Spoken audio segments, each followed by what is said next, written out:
Okay, so I recently rewatched Gen V Season 1 ahead of Season 2 at the end of the month. I'm a huge fan of The Boys. I really loved the show, except from the last season, which really was the weakest for me. But Gen V, at the time, I really enjoyed.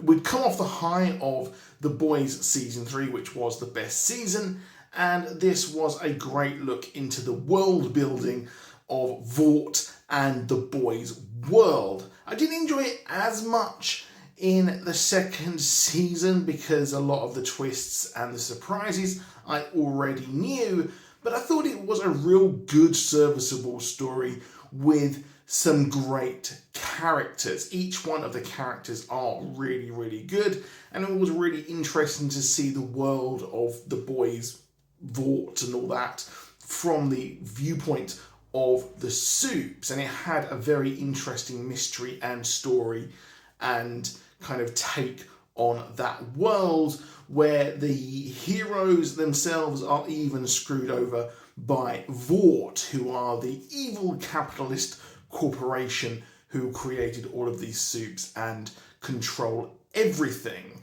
And I thought that it ended in a really good cliffhanger there.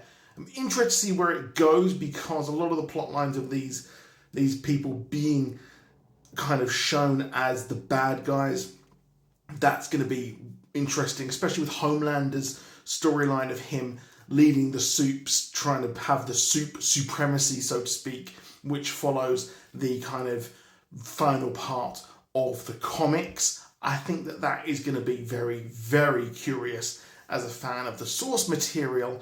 But Marie Moreau and the rest of the group were really good. I thought the pacing and the story was absolutely fantastic. Mostly an original story here, because Godolkin, kind of the G-Men and that, were an X-Men parody in the comics. So I was disappointed at first we didn't get that with this show, but the show did well in telling its own story.